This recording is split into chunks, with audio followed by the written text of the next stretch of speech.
The idea is that you know they're out there. That's all I ask. Don't make the mistake of calling your lender first. I find that so often. They'll come to me and say, well, gee, I went to 2 banks and they turned me down. What did you guys discuss? Well, that I wanted money.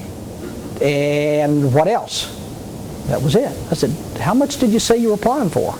Well, I had an approximate amount in mind. No.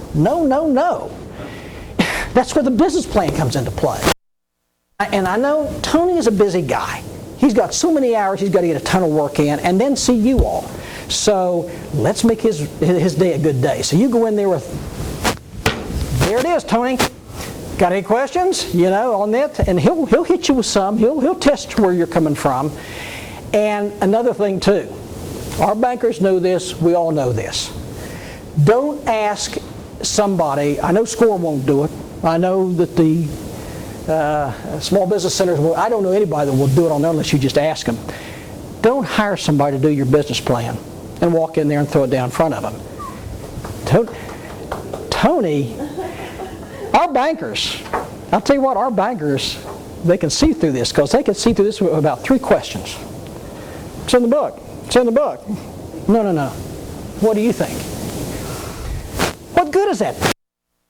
What good is it? I mean, anybody do something today. These people are going to work with you. They're going to give you tips. You do that little thing called a plan. So now he can work with you and talk with you on that basis. So keep that in mind when you're doing it. Personal tax. Personal financial stuff. Know personally. What else do we have here? If you're in business, I'd like to go back 3 years. And as far as existing financial statements, within 90 days, and within a 90-day interim statement if you're in the middle of your year-end balance sheet, profit and loss statement. And then comes the projections. And yes, all you guys now, do we have to have a projection? You're in there for a reason. Or even to keep yourself above what, but they want to know, what are you going to do next year and the year after? A year or two's projection, you've got the past, the present, good future there. So now they've got a mosaic in front of them that they can kind of walk across the line and then pull questions off of that. You need to maintain. Now, folks,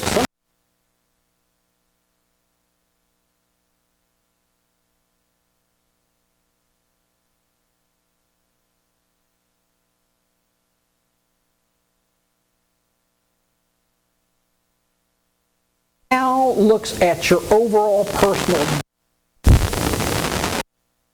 versus if you happen to get late on a payment maybe over 30 days or something like that, not so much emphasis there. It's a new formula. We all have been. I heard that on a financial news on my radio 2 days ago. And they didn't drive in and find out. Yeah. Same agencies? I don't know. Dub. I don't know. I'd find out more about that. But again, guess what? You're going to get a credit score when you walk in. And folks, I don't know.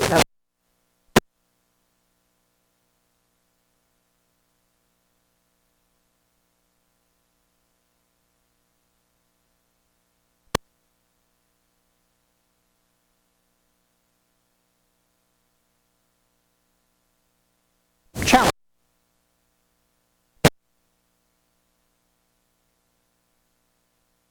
These are, but the banks don't know that you, and there may be 1 or 2 things that, but there it is, another Ivan Hankins out there, God forbid, but there they are. So check.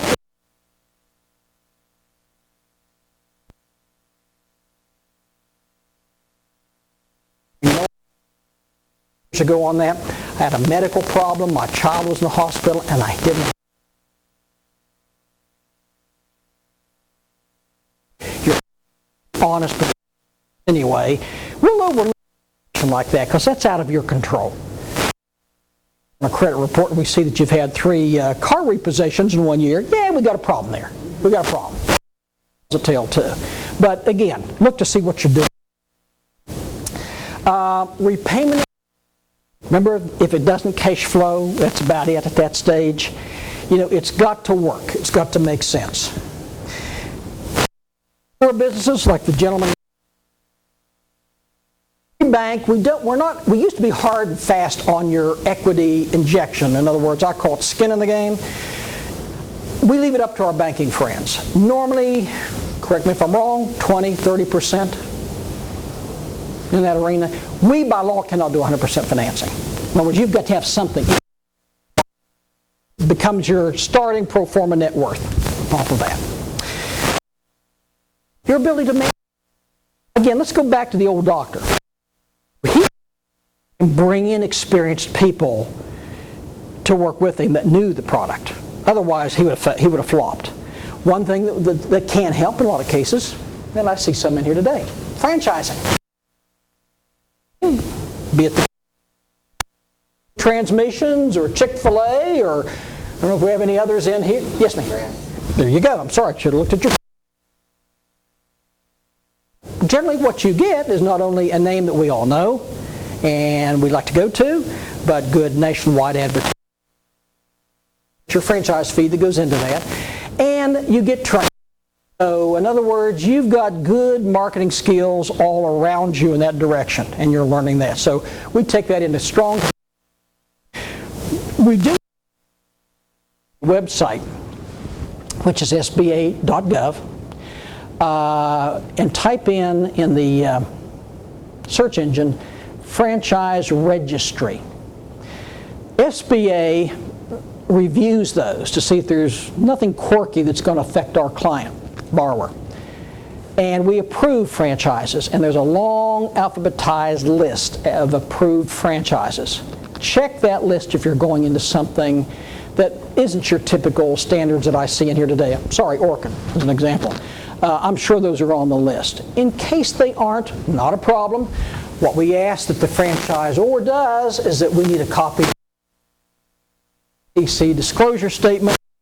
It goes into the government's hired an agency to review those, and once that's reviewed and everything's okay, it goes on the list. So that's one way of covering some. And collateral, yeah. Again, I go back to that, folks. So many times I'll talk to people and they'll say, well, I'm not putting up my house. Well, if it's a startup and you've got a lot of things going against you at that time, you probably won't get the loan. You cannot hold back collateral. But on the reverse, if you don't own that beautiful house on the shining hill with no collateral or no debts against it, and you rent your apartment, but you're paying as agreed, and you're saying, hey, everything I've got is yours if you want it, then, if it looks good on paper, financial-wise, in the other directions, we will take a hard look at it. We really are, because again, we become the guarantor of the bank. We become, I hate to use the word collateral for it, but in a way it is. In a way it is. I hope that you never ever have us, but just heard this morning we've got a couple of them still in the Caribbean. Getting ready to come again. And we know that North Carolina does get those from. We do disaster lending. And what we do, not only do we do it business-wise, but we do it personally. In other words, anything, your car, your house, anything that is underinsured or uninsured. We have low-interest loans. I think they're around, last time I looked, 3%. Fairly long terms.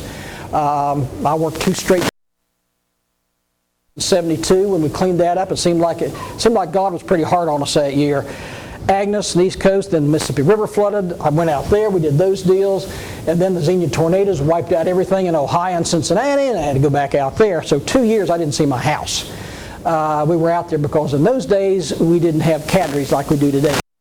Local SBA office said, get out there and help these folks out, which was fine. Fine with me.